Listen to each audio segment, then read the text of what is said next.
अस्सलामुअलैकुम नाजरीन, आप देख रहे हैं नूरानी खबरें। नाजरीन, 15 अगस्त यानी कि यौम आज़ादी का दिन पूरे देश के भारतीयों के लिए बेहद खास है।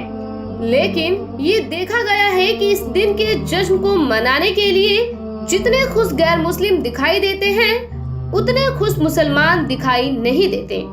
ना ही मुसलमान यौम आज़ादी के मकसद को अपने बच्चों तक पहुंचाते हैं। लिहाजा नाज़रीन, आज की इस वीडियो में हम आपके लिए एक ऐसी रिपोर्ट लेकर आए हैं जिसे देखने और सुनने के बाद यकीनन आपको भी अपने मुसलमान और भारतीय होने पर फख्र महसूस होने लगेगा। आपको भी यौम आज़ादी के इस दिन यानी कि 15 अगस्त से मोहब्बत हो जाएगी। आज की इस वीडियो में हम आपको बताने वाले हैं कि भारत की आज़ादी में मुसलमानों का कितना योगदान रहा है। लिहाजा आपसे गुजारिश है कि हमारे इस वीडियो से आखिर तक बने रहें। वीडियो को लाइक और शेयर करना आप बिल्कुल ना भूलें।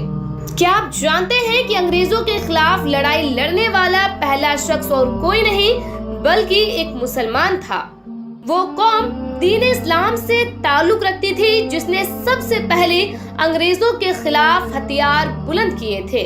अंग्रेजों भारत छोड़ो का नारा देने वाला भी शख्स मुसलमान था। मुंबई में पैदा होने वाले यूसुफ मेहर अली ने ही 1942 में सबसे पहले इस नारे का इस्तेमाल किया था। साइमन गो बैक का नारा भी सबसे पहले यूसुफ मेहर अली ने दिया था। ये बात बहुत कम लोग जानते हैं कि मुसलमानों ने ही असहयोग आंदोलन की शुरुआत की थी। 1920 में खिलाफत आंदोलन के तहत मोहम्मद अली जौहर और मौलाना अब्दुल कलाम ने ही सबसे पहले विदेशी सामानों का बहिष्कार किया था। इन्होंने ही सबसे पहले अंग्रेजी हुकूमत के सामानों का बहिष्कार करने की रणनीति बनाई जो धीरे धीरे पूरे भारत में फैल गई। असहयोग आंदोलन में मुसलमानों ने बढ़ चढ़ कर हिस्सा लिया था। भारत के सबसे बड़े शुगर व्यापारी हाजी सबू सिद्दीकी ने सबसे पहले अपनी शुगर फैक्ट्री पूरी तरह से बंद कर दी। ये फैक्ट्री इतनी बड़ी थी कि इस फैक्ट्री में बनाए गए शुगर पूरे इंग्लैंड तक पहुंचती थी। ये बात भी बहुत कम लोग जानते हैं कि बाटा कंपनी भी उस वक्त मुसलमानों की थी, जिसे असहयोग आंदोलन के दौरान एक अंग्रेज ने खरीद लिया था। मुसलमानों ने इस आंदोलन को अपना समर्थन देने के लिए अपना सब कुछ कुर्बान कर दिया। आपको ये बात जानकर यकीनन हैरानी होगी कि भगत सिंह का केस लड़ने वाला और कोई नहीं बल्कि दीन इस्लाम यानी कि मुस्लिम समुदाय से ताल्लुक रखने वाला एक वकील था। बैरिस्टर आसिफ अली ने भगत सिंह का केस तब लड़ा जब कोई भी भगत सिंह का साथ देने को तैयार न था। अगर शोभा सिंह ने भगत सिंह के खिलाफ गवाही ना दी होती तो भगत सिंह फांसी के फंदे पर चढ़ने से बच जाता। इनकलाब जिंदाबाद का नारा देने वाले भी हजरत मोहानी थे, जिनका ताल्लुक भी दीन इस्लाम यानी मुस्लिम समुदाय से था। ये एक ऐसे शख्स थे जिन्होंने भारत की आजादी की एक रूपरेखा यानी कि ड्राफ्ट तैयार किया था। इतिहासकारों के मुताबिक 1857 में हुए विद्रोह में 50,000 से भी ज्यादा उलेमाओं को फांसी दी गई थी और लाखों मुसलमान सरेआम कत्ल कर दिए गए। 1857 में दिल्ली से लेकर कलकत्ता की सड़कों पर कोई ऐसा पेड़ न था जिस पर मुस्लिम उलेमाओं को टांगा न गया था। मुसलमानों ने ही भारत की आजादी के लिए पहली जंग लड़ी। मैसूर के सुल्तान हैदर अली और उसके बेटे टीपू सुल्तान ने ही भारत की आजादी के लिए शहादत के जाम को नोश किया। मशहूर क्रांतिकारी अशफाकुल्लाह खान सबसे कम उम्र में फांसी पाने वाले भारत के पहले व्यक्ति थे। औरंगजेब के शासनकाल में ब्रिटिश हुकूमत यानी कि अंग्रेज कभी भारत में दाखिल ना हो सके थे। ये बात भी बहुत कम लोग जानते हैं कि जय हिंद का नारा भी आबिद हसन सफानी यानी कि एक मुसलमान ने दिया था। ये नारा आज भी हमारे देश में सम्मान पूर्वक इस्तेमाल किया जाता है। वहीं भारत के तिरंगे को बनाने वाली सुरैया तैयबा भी एक मुसलमान थी। इन्होंने ही भारत के तिरंगे को आज का यह रूप दिया था। हैदराबाद की सुरैया तैयबा ने जो तिरंगा तैयार किया था वह आज तक भारत की आन बान और शान है। कानपुर में पैदा होने वाले अजीमुल्लाह खान ने ही मादरे वतन भारत की जय का नारा दिया था, जिसे बाद में कुछ फिरका परस्त लोगों ने जोड़कर भारत माता की जय में तब्दील कर दिया। आपको यह भी जानकर हैरानी होगी कि भारत का पहला राष्ट्रीय गीत भी अजीमुल्लाह खान ने ही लिखा था। बहुत कम लोग ये जानते हैं कि देवबंद की स्थापना अंग्रेजों को भारत से निकाल फेंकने के लिए ही किया गया था। इस मदरसे का मकसद देश में ऐसे नौजवानों को पैदा करना था जो भारत की आजादी के लिए अपना योगदान दे सके। रेशमी रुमाल आंदोलन की शुरुआत करने वाले मौलाना महमूदुल हसन और मौलाना उबैदुल्ला सिंधी दोनों ही दारुल उलूम देवबंद के ही छात्र थे।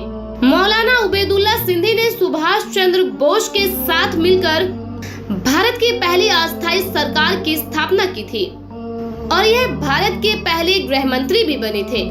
आपको यह जानकर शायद हैरानी होगी कि मौलाना महमूदुल हसन ने ही 1920 में गांधी को महात्मा का लक़ब दिया था। उनका ये नाम इतना मशहूर हुआ कि गांधी पूरी दुनिया में महात्मा के नाम से जाने जाते हैं। महमूदुल हसन ने ही हकीम अजमल खान के साथ मिलकर 1920 में जामिया मिलिया इस्लामिया यूनिवर्सिटी की स्थापना की थी ताकि भारतीय शिक्षा तंत्र को अंग्रेजों के चंगुल से आजाद कराया जा सके। आपको यह जानकर भी हैरानी होगी कि काला पानी जैसी सजा पाने वालों में 90% लोग दीन इस्लाम से ताल्लुक रखने वाले यानी कि मुसलमान हुआ करते थे। अंडमान निकोबार में आज भी सबसे ज्यादा कब्रें मुसलमानों की है। मुसलमानों के अलावा बाकी लोगों ने काला पानी की सजा से बचने के लिए न सिर्फ माफी नामे लिखे बल्कि अंग्रेजों की मुखबरी भी की। मुसलमानों ने ही अंग्रेजों के खिलाफ सबसे पहले हथियार उठाए थे। 1772 में शाह अब्दुल अजीज ने ही अंग्रेजों के खिलाफ फतवा जारी करते हुए ये ऐलान किया था कि अंग्रेजों की गुलामी हराम है और हर मुसलमान पर फर्ज है कि वे अपने मुल्क की हिफाजत के लिए और इसे आजाद कराने के लिए खुद को कुर्बान कर दे। 1857 में होने वाले विद्रोह की प्लानिंग भी एक मुसलमान ने की थी जिनका नाम अहमदुल्ला शाह था। वो भारत के अकेले ऐसे मुसलमान थे जिस पर अंग्रेजी हुकूमत ने उस दौरान 50,000 का इनाम रखा था। ये रकम इतनी बड़ी थी कि राजा जगन्नाथ ने इस रकम के लालच में आकर अब्दुल्ला शाह की मुखबरी कर दी, जिसके बाद अंग्रेजों ने उन्हें शहीद कर दिया और 1857 में शहीद होने वाले कुल लोगों की तादाद में 90% की तादाद मुसलमानों की थी। जलियांवाला बाग में जनरल डायर के गोलियों का निशाना बनने वालों में भी ज्यादा तादाद मुसलमानों की थी। भारत की आजादी का नेतृत्व करने वाली संगठन इंडियन नेशनल कांग्रेस के 9 से ज्यादा प्रेसिडेंट मुसलमान रहे थे। गांधी जी ने अफ्रीका में जिस कॉलेज में बैरिस्टर की पढ़ाई की थी वह कॉलेज भी भारत के एक मुसलमान का था और जब वह भारत आए तो उन्होंने अली ब्रदर्स के साथ काम करना शुरू किया था।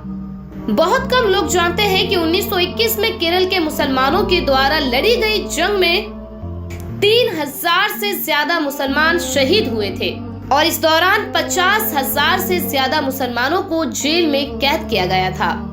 यह आंदोलन मौपला मुस्लिम आंदोलन के नाम से जाना जाता है। 1942 में अंग्रेजों भारत छोड़ो की रूपरेखा की तैयारी भी मौलाना अबुल कलाम आजाद ने की थी। ही संविधान निर्माता डॉक्टर भीमराव अंबेडकर को पहचान दिलाने में सबसे ज्यादा भूमिका मुसलमानों ने निभाई है। 1946 में जब भीमराव अंबेडकर दलित होने की वजह से चुनाव हार गए तो बंगाल मुस्लिम लीग ने उन्हें बंगाल के मुस्लिम इलाके से चुनाव लड़ने की दावत दी थी। इस तरह से डॉक्टर भीमराव अंबेडकर संविधान सभा का हिस्सा बन सके। अगर मुसलमान भीमराव अंबेडकर को इलेक्शन ना जिताते तो शायद आज संविधान की रूपरेखा कुछ और ही होती। भारत की आजादी के लिए सबसे ज्यादा लेख, गीत और कविताएं भी मुसलमानों ने ही लिखी है। अल्लामा इकबाल के जरिए लिखा गया सारे जहां से अच्छा हिंदुस्तान हमारा आज पूरी दुनिया में खासा अहमियत रखता है और भारत का हर एक भारतीय इस गाने को गुनगुनाता हुआ नजर आता है। देश के लिए कुर्बान होने वाला पहला पत्रकार मौलाना मीर बाकर एक मुसलमान था। भारत की आजादी के लिए मुस्लिम राजाओं और महाराजाओं ने अपने खजाने खोल दिए।